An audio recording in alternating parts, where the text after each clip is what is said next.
Halo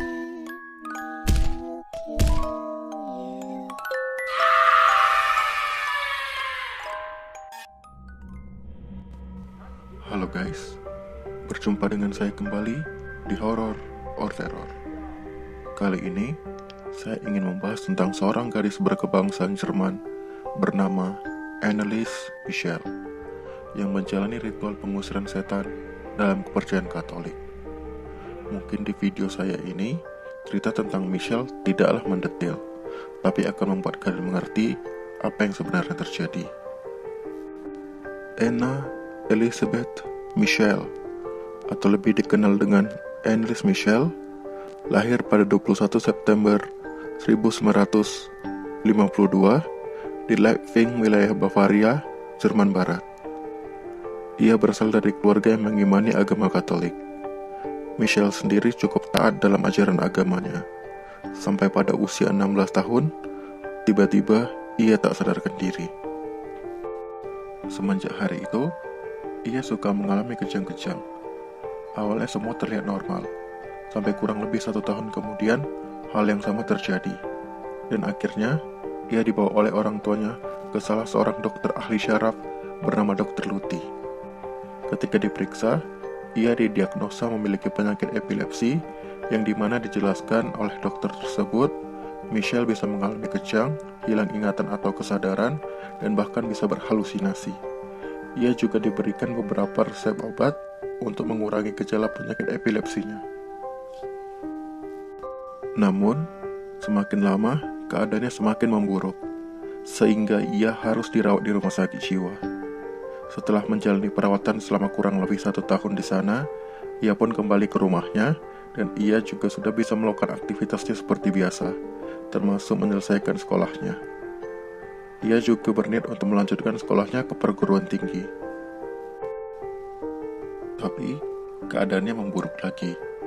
Dan malah sekarang, ia sering mendengar bisikan-bisikan ketika ia sedang berdoa. Ia juga melihat bayangan atau jelmaan yang menyeramkan. Michel juga tiba-tiba mulai menjauhi semua simbol keagamaan seperti gambar Yesus atau Bunda Maria, salib, dan semua yang berhubungan dengan keagamaan. Akhirnya, orang tua Michel pun sadar bahwa anaknya tersebut dirasuki oleh roh jahat. Orang tua Michel meminta bantuan kepada seorang uskup agung bernama Joseph Stengel. Awalnya, sang uskup keberatan dan tidak menyetujui permintaan mereka. Tapi setelah berusaha menjelaskan beberapa kali, uskup tersebut setuju dan mulai mengirim 2 orang pastor bernama Pastor Ernest Alt dan Pastor Arnold Renz. Kedua pastor tersebut pun melakukan pemeriksaan untuk mengetahui apa yang sebenarnya terjadi kepada Michel. Saat melakukan pemeriksaan secara spiritual, kedua pastor tersebut menemukan bahwa tubuh Michel dirasuki oleh setan. Setelah kedua pastor tersebut yakin bahwa ada setan yang merasuki Michel, mereka lalu menyampaikan hal itu kepada keuskupan pusat. Setelah melakukan perdebatan, akhirnya keuskupan pusat mengeluarkan izin untuk melakukan pengusiran setan atau biasa disebut eksorsisme, sesuai ritual Romawi berdasarkan hukum Kenan yang berlaku pada abad ke-17. Eksorsisme dimulai pada tanggal 24 September 1975. Kedua pastor melakukan eksorsisme sebanyak 67 sesi, tapi hanya 42 sesi diantaranya saja yang didokumentasikan dengan alat perekam suara. Dalam setiap sesi, eksorsisme berlangsung sekitar 4 jam dan dilakukan secara bertahap sebanyak 1-2 kali setiap minggunya dan berakhir 10 bulan setelahnya. Selama melakukan eksorsisme, sekujur tubuh Michel mengalami kerusakan, mulai dari kulit tubuhnya yang seakan terbakar, kedua bola matanya yang menghitam, luka goresan, sayatan, dan memar di sekujur tubuhnya, tempurung kepalanya yang mengalami keretakan karena ia selalu membenturkan kepalanya ke tembok, dan ligamen di lututnya mengalami kerusakan parah karena ia selalu membenturkan lututnya ke lantai, yang menyebabkan kelumpuhan pada Michel, sehingga ia perlu mendapatkan bantuan dari orang tuanya saat melakukan aktivitas tertentu. Michel juga sering mengoyak pakaiannya sendiri, melukai diri sendiri, memakan laba-laba, lalat, dan serangga lainnya yang ia temukan di sekitarnya. Ia berjalan dengan kedua kaki dan tangannya seperti seekor anjing. Ia juga terkadang bersuara seperti anjing. Ia juga buang air di dalam kamarnya. Bukan hanya itu, dia juga meminum dan menjilati urinnya sendiri di atas lantai. Ketika salah seorang dari pastor tersebut bertanya, siapa yang merasuki Michelle? Ia menjawab, aku yang berdiam di dalam Kain, Nero, Judas Iskariot, Adolf Hitler, dan Fleischmann. Jadi sebenarnya, itu bukan arwah dari mereka, melainkan iblis yang menguasai mereka untuk melakukan perbuatan dosa. Dan iblis yang terakhir adalah Lucifer. Ketika Michelle sadar dan berhasil mengendalikan tubuh dan pikirannya, ia menuliskan surat untuk kedua pastor yang melakukan eksorsisme. Dalam surat itu, dia mengatakan bahwa perawan suci Maria mendatanginya dan memberikan dua pilihan. Pilihan pertama ialah kebebasan dari pengaruh iblis yang berada di dalam tubuhnya. Pilihan pertama ini adalah kematian. Jadi Michelle tidak perlu lagi merasakan sakit dan penderitaan dan meninggalkan dunia ini dalam damai. Dan pilihan kedua ialah ia tetap dalam keadaan kerasukan dan akan mengalami penyiksaan yang mengerikan dari iblis. Tapi ini akan menjadi pelajaran bagi dunia bahwa iblis itu ada dan memiliki kemampuan yang mengerikan. Michelle akhirnya mengambil pilihan yang luar biasa. Dia memilih untuk terus hidup dan terus disiksa dan menderita selama hidupnya, agar dunia tahu tentang keberadaan iblis yang kuat dan mengerikan.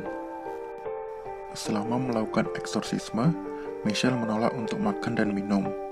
Tubuhnya semakin lama semakin kurus. Pengobatan yang diberikan oleh dokter juga dihentikan. Alasan penghentian obat-obatan medis oleh pastor tersebut ialah karena obat-obatan itu mengandung penenang pikiran dan menghilangkan kesadaran Michelle, sehingga sugesti rohani yang diberikan oleh pastor tidak bisa diterima oleh Michelle dengan baik. Dan pada tanggal 1 Juli 1976, Michelle menghembuskan nafas terakhirnya. Ia meninggal dengan tubuh yang sangat kurus, yaitu hanya berbobot 30,8 kg saja. Kematian Michelle setelah itu juga dilaporkan ke pihak yang berwajib. Setelah dilakukan otopsi, pihak medis mendapatkan hasil bahwa penyebab kematian Michelle adalah kekurangan gizi dan dehidrasi berat. 2 tahun setelah kematian Michelle, yaitu tanggal 30 Maret 1978, pengadilan Jerman memutuskan bersalah dengan tersangka kedua orang tua Michelle dan 2 orang pastor yang melakukan pengusiran setan terhadap Michelle. Dengan tuduhan pembunuhan atas dasar kelalaian dan menghukum mereka selama 6 bulan penjara yang kemudian ditangguhkan dengan 3 tahun masa percobaan. Sampai akhir, tidak ada yang tahu penyebab roh jahat tersebut masuk ke tubuh Michelle. Tapi ada sebuah rumor yang beredar bahwa 4 tahun sebelum Michelle lahir, ibunya melahirkan seorang anak hasil hubungan gelapnya dengan seorang pria dan diberi nama Martha. Ketika Michelle masih kecil, ibunya mendorong Michelle melakukan penebusan dosa atas dosa yang dilakukan oleh ibunya tersebut. Seperti perkataan Michelle yang terekam saat melakukan eksorsisme, yaitu, ini seharusnya tidak terjadi. Ini adalah pengorbanan seorang anak kepada ibunya. Dan sebelum kematiannya, dia berkata kepada ibunya, "Ibu, aku takut." Jadi, menurut kalian, apakah Anneliese Michel mengalami kerasukan atau ini hanya kasus ilmiah biasa? Jika dijelaskan secara ilmiah, ringkasnya seperti ini. Pertama, Michelle memiliki penyakit epilepsi akut yang membuatnya berhalusinasi dan pada akhirnya menolak untuk makan dan minum yang menyebabkan kematiannya. Dan yang kedua, ada juga kabar yang mengatakan bahwa Michelle di masa remajanya mengonsumsi narkoba dan mulai menghentikan pemakaian narkoba dan fokus untuk menaati pengajaran agamanya. Itu bisa saja pengaruh obat-obatan terlarang yang tidak ia konsumsi secara tiba-tiba, di mana efek samping yang ditimbulkan sama dengan gejala yang dialami oleh Michelle. Jadi, apa pendapat kalian? Jika kalian memiliki pendapat sendiri, kalian bisa menulisnya di kolom komentar. Dan satu lagi, karena dalam cerita kali ini mengandung unsur kepercayaan dalam suatu agama, jadi saya berharap untuk saling menghargai kepercayaan agama yang lainnya. Dan jangan lupa, jika kalian menyukai videonya, untuk mengklik like-nya dan mensubscribe channelnya. Dengan ini, kalian akan membantu saya untuk menampilkan sesuatu yang lebih baik lagi. Terima kasih sudah menonton, dan sampai jumpa kembali di video berikutnya.